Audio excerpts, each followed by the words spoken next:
দীর্ঘদিনের অপেক্ষার পর নবনির্বাচিত সরকার যখন বাংলাদেশে দায়িত্ব গ্রহণ করেছে তখন চারদিকে একটি খবর খুব জোরালোভাবে শোনা যাচ্ছে। গুঞ্জন উঠেছে যে ধীরে ধীরে বা ধাপে ধাপে আবারও শুরু হতে যাচ্ছে ভারতের ট্যুরিস্ট ভিসা সহ সকল ধরনের ভিসা প্রক্রিয়া, যা বাংলাদেশি নাগরিকদের জন্য একটি অত্যন্ত আনন্দের সংবাদ।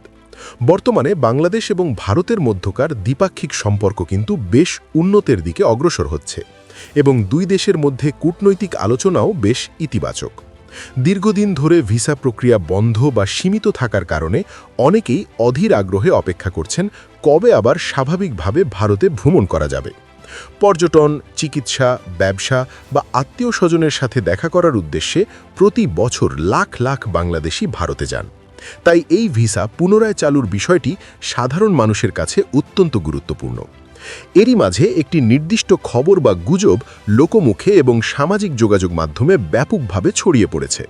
শোনা যাচ্ছে যে স্লট সিস্টেমে ভারতীয় ট্যুরিস্ট ভিসা পাওয়ার ক্ষেত্রে বাংলাদেশের হিন্দু ধর্মাবলম্বীরা অগ্রাধিকার পাবেন বা শুধুমাত্র তাদেরকেই এখন ট্যুরিস্ট ভিসা দেওয়া হবে।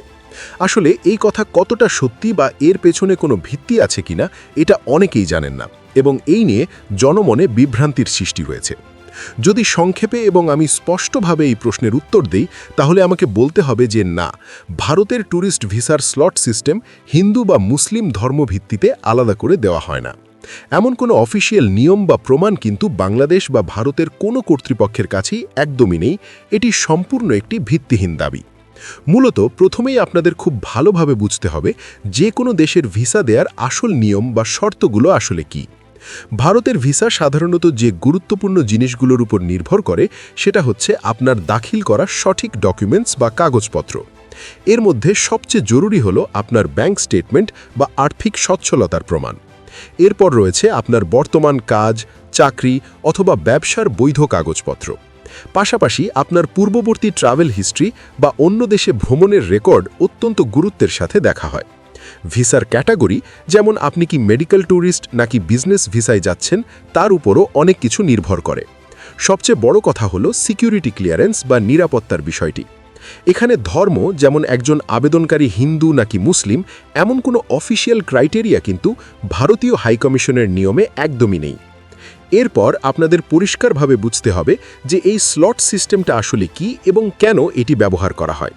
স্লট সিস্টেম মানে হলো একটি নির্দিষ্ট সময়ে বা নির্দিষ্ট সংখ্যায় আবেদন গ্রহণ করা।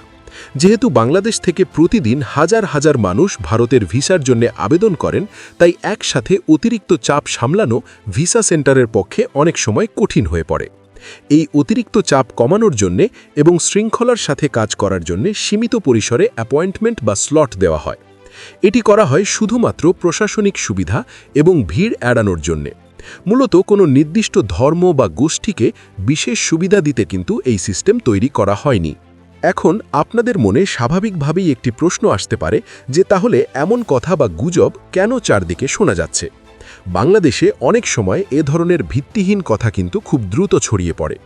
এর অন্যতম প্রধান কারণ হল দালাল চক্র বা মিডলম্যানরা, যারা নিজেদের ফায়দা লোটার জন্য সাধারণ মানুষের মাঝে বিভ্রান্তি ছড়ায়।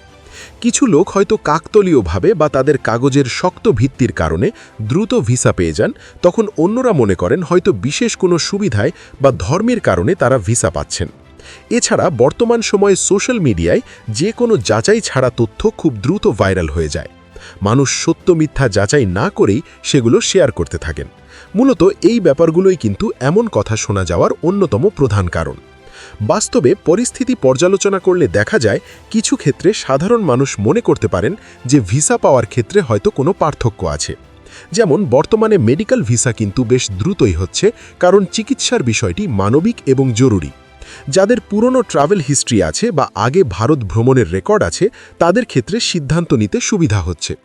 বাট এই যে সুবিধাগুলো পাওয়া যাচ্ছে, এগুলো কিন্তু সম্পূর্ণ ডকুমেন্ট বা কেস ভিত্তিক। একজনের ফাইলের সাথে আরেকজনের ফাইলের পার্থক্য থাকে। অবভিয়াসলি এটি ধর্মভিত্তিক কিন্তু একদমই না। কেউ হিন্দু হলেই যে সে খুব সহজে ট্যুরিস্ট ভিসা পেয়ে যাবে, এমন ধারণা কিন্তু সম্পূর্ণ ভুল। আবার কেউ মুসলিম হলেই যে সে ভিসা পাবে না, এটাও সমানভাবে একটি ভুল ধারণা।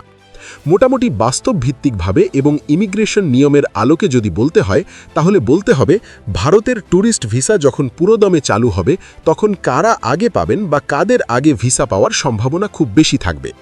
প্রথমত, যারা আগে ভারত গেছেন এবং ভিসার মেয়াদ শেষ হওয়ার আগেই সময় মতো নিয়ম মেনে বাংলাদেশে ফিরে এসেছেন তারা এক্ষেত্রে অগ্রাধিকার ভিত্তিতে ভিসা পাবেন। কারণ অতীত রেকর্ডে যাদের কোনো ইমিগ্রেশন সমস্যা হয়নি বা কোনো ওভারস্টে নেই তাদের ফাইল বেশ ইতিবাচকভাবে দেখা হয়। এদেরকে ইমিগ্রেশনের ভাষায় লো রিস্ক বা কম ঝুঁকিপূর্ণ পর্যটক হিসেবে ধরা হয়, তাই এদের আগে ভিসা পাওয়ার চান্স অনেক বেশি থাকে। দ্বিতীয়ত, যাদের চাকরি বা ব্যবসার শক্ত প্রমাণ আছে এবং ব্যাংকে যাদের বেশ ভালো অঙ্কের ব্যালেন্স আছে এবং নিয়মিত লেনদেন বা ট্রানজ্যাকশন হয় তারা বেশ সুবিধাজনক অবস্থানে থাকবেন। এই ধরনের স্ট্রং ফাইন্যান্সিয়াল প্রুফ বা আর্থিক সচ্ছলতার প্রমাণ যদি থেকে থাকে তারাও কিন্তু ভিসা অফিসারের কাছে নিজেদের গ্রহণযোগ্যতা প্রমাণ করতে পারেন এবং পেতে পারেন অগ্রাধিকার ভিত্তিতে ভিসা। তৃতীয়ত, যারা আগে নেপাল, থাইল্যান্ড, মালয়েশিয়া, সিঙ্গাপুর বা ইউরোপের মতো অন্য দেশে ভ্রমণ করেছেন। এই ধরনের সমৃদ্ধ ট্রাভেল হিস্ট্রি যদি কারো পাসপোর্টে থাকে তাহলে একজন প্রকৃত পর্যটক হিসেবে তার বিশ্বাসযোগ্যতা অনেক গুণ বেড়ে যায়। এরপর আসে পারিবারিক ভ্রমণের বিষয়টি। যারা ফ্যামিলি নিয়ে বা পরিবার সহ ভারতে ভ্রমণে যাবেন, যেমন স্বামী স্ত্রী বা বাবা মা এবং সন্তান একসাথে গেলে তাদের ক্ষেত্রে ভিসা পাওয়ার সম্ভাবনা বেশি থাকে। কারণ একজন সিঙ্গল বা ইয়াং ট্রাভেলারের চেয়ে ফ্যামিলির সাথে ভ্রমণকারীর ইমিগ্রেশন রিস্ক কিন্তু অনেক কম ধরা হয়। তারা সাধারণত ঘোরার উদ্দেশ্যেই যান এবং সময় মতো দেশে ফিরে আসেন, এমনটাই ধরে নেওয়া হয়। সো এক্ষেত্রেও কিন্তু ফ্যামিলি প্রোফাইলে ভিসা পাওয়ার সম্ভাবনা অনেক বেশি থাকে এবং তাদের ফাইলগুলো দ্রুত প্রসেস হওয়ার সুযোগ থাকে। সবশেষে আপনাদের জন্য সবচেয়ে গুরুত্বপূর্ণ যে কথাটি মনে রাখা প্রয়োজন সেটা হচ্ছে স্লট পাওয়া এবং ভিসা পাওয়া এই দুটো কিন্তু সম্পূর্ণ আলাদা দুটি জিনিস। আপনাকে ভিসা প্রসেস করার জন্য আগে স্লট বা অ্যাপয়েন্টমেন্ট নিতে হবে এবং শুধুমাত্র এর পরেই কিন্তু আপনার মূল ভিসা প্রসেস বা যাচাই বাছাইয়ের কাজ শুরু হবে। স্লট পেয়েছেন মানেই যে আপনি ভিসা পেয়ে গেছেন এমনটা ভাবার কোনো কারণ নেই। ধর্ম দেখে ভিসা দেয়া হয় এই কথাটি যেমন সত্য নয়, তেমনি দালাল ছাড়া ভিসা নেওয়া সম্ভব না বা বেশি টাকা দিলে নিশ্চিত ভিসা পাওয়া যাবে, এগুলো কিন্তু সমাজের প্রচলিত সম্পূর্ণ ভুল ধারণা। সঠিক নিয়ম মেনে নিজের সঠিক কাগজপত্রের উপর ভরসা রাখুন। ভালো থাকবেন সবাই। আল্লাহ হাফেজ।